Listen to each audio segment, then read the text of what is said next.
Sometimes, a single word can change the course of a life. Emily Carter, a simple girl who had always been overlooked and underestimated, walked into an interview that was meant to crush her spirit. They mocked her, humiliated her, and treated her as though she didn't belong, until the CEO himself looked her in the eye, addressed her with respect, and shattered the silence in the room. If this story moves you, don't forget to like, share, and subscribe, because the next story of dignity, courage, and hidden truth might be the one you've been waiting for. Emily Carter had never expected the job interview to be easy, but she hadn't imagined it would feel like stepping into a courtroom where she was already condemned. She had ironed her plain navy dress the night before, polished her shoes until they shone, and carried her resume in a worn leather folder. She had prepared for every possible question: her strengths, her weaknesses, why she wanted the job, why she was worth the risk. But the panel of managers didn't ask questions to know her. They asked to break her. Richard Collins, the senior executive leading the interview, leaned back in his chair, his smirk dripping with disdain.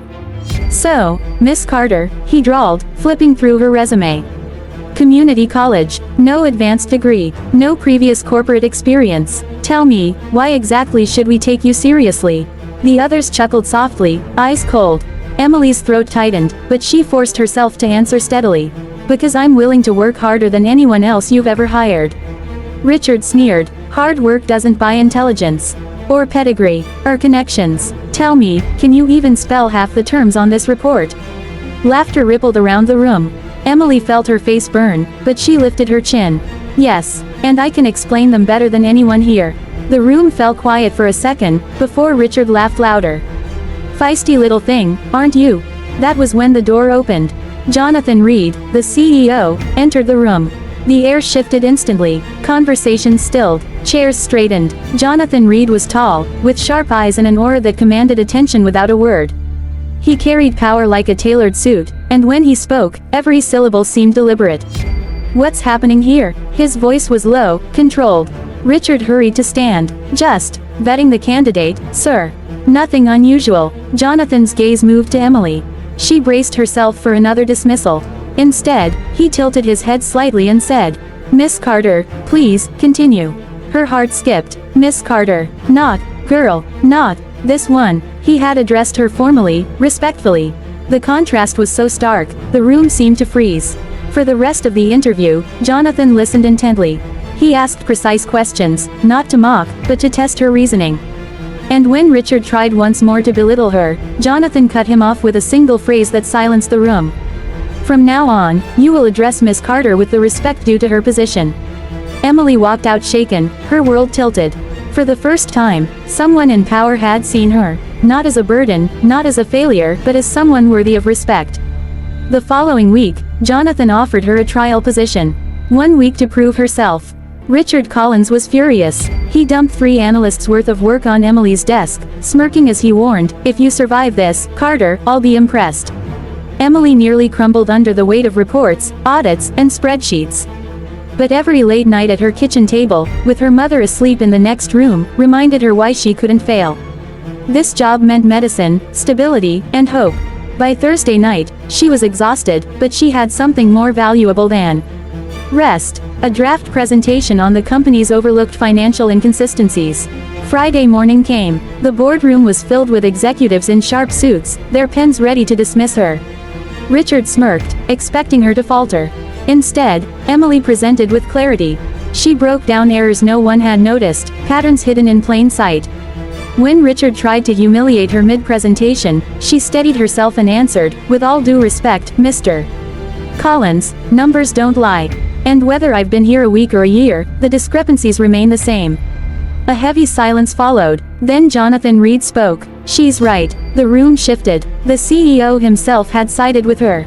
Richard's face turned red, but Jonathan's voice was final. "From now on, Collins, you will not belittle her again."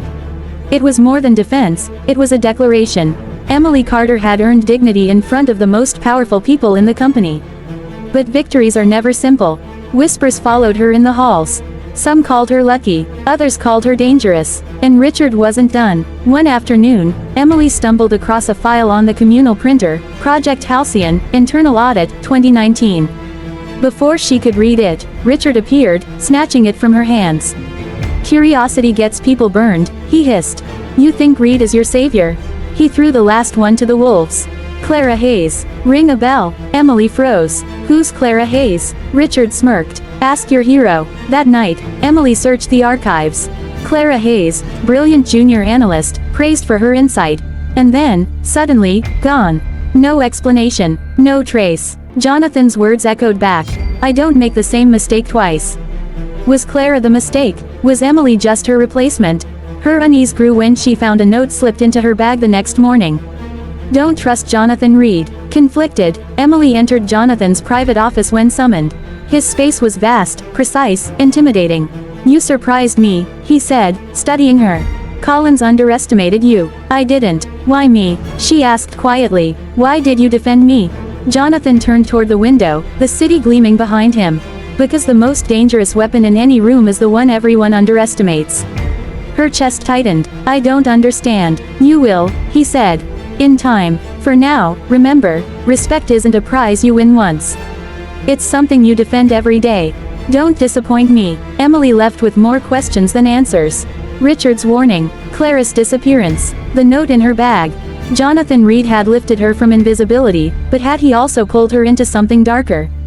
Emily worked harder, sharper, but doubt gnawed at her. One evening, she stayed late and overheard senior managers whispering. Why is Reed protecting her? It's not protection, it's strategy. Collins has been sloppy. Reed needed someone unexpected to expose him. And she's perfect bait. Bait. The word cut deep. Had Jonathan chosen her not because he believed in her, but because she was expendable? She thought of her mother, her fragile smile, the life Emily was fighting to build. And she made a silent vow. If I'm bait, I'll turn the trap on them. No one will write me off again. Days turned into weeks. Emily became sharper, more confident, but also more watchful. She began digging quietly into Clara Hayes' disappearance, piecing together fragments. Clara had raised concerns about Project Halcyon. She had challenged financial irregularities. And then, without warning, she had vanished from the company record. Was that the mistake Jonathan spoke of? Had he abandoned Clara when she needed him most? Or, was there something Clara had uncovered that Jonathan couldn't allow to surface? The questions grew heavier, and Jonathan's gaze grew harder to read. Sometimes he seemed like a mentor, shaping her resilience. Other times, his silence felt like a warning, like a man carrying secrets too dangerous to share. And through it all, Richard watched, waiting for her to stumble. Emily Carter had walked into that interview as a simple girl, humiliated and dismissed. She had walked out as a woman who had earned the respect of a CEO. But respect, she was learning, was only the beginning. Because the higher she climbed, the more she realized, Jonathan Reed's world wasn't built on dignity alone. It was built on power, secrets, and sacrifices. And somewhere in that web of ambition and betrayal, lay the truth about Clara Hayes. A truth Emily knew she had to uncover. Even if it destroyed everything. Emily's journey was no longer about one humiliating interview.